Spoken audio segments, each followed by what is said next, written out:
டயட்டில் ஃபெயில் ஆகிற main reason use பண்ண மெத்தடு தான். நிறைய பேர்த்துக்கு சடனாக மோட்டிவேஷன் வரும்.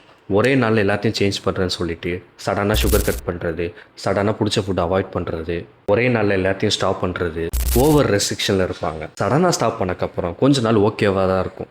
அதுக்கப்புறமா நம்ம பாடி ரொம்ப கஷ்டப்படும். இத்தனை நாள் டெய்லி கிடச்சிட்டு இருந்த விஷயம் சடனாக ஒரு நாள் ஸ்டாப் பண்ணும்போது நம்ம பாடி அதுக்கு அடாப்ட் ஆக கஷ்டப்படும். கொஞ்ச நாள் நல்லாயிருக்கும். அதுக்கப்புறமா நம்ம பாடி சர்வைவல் மோடுக்கு போயிடும். அதிகமாக கிரேவிங்ஸ் வர்றது, அதிகமாக பசி எடுக்கிறது, திரும்ப கொஞ்சமாக சாப்பிட ஆரம்பிப்போம். அதுக்கப்புறமா டயட்டை கம்ப்ளீட்டாக விட்டுருவோம். டயட்டுங்கிறது சடனாக லைஃப் சேஞ்ச் பண்ணி கொஞ்ச நாள் ஃபாலோ பண்ணிவிட்டு அதுக்கப்புறம் விட்டுறது கிடையாது. லைஃப் லாங் இது ஒரு ரொட்டீனாக ஃபாலோ பண்ணுறது தான் டயட்.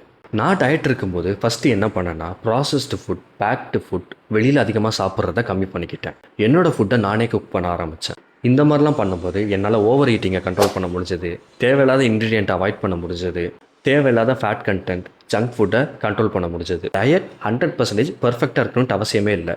நம்மளுக்கு கண்ட்ரோல் பண்ணுற மாதிரி ஃப்ளெக்சிபிளாக இருந்தாலே போதும். ஃபிட்னஸில் இதை 80-20 ரூல்னு சொல்லுவாங்க.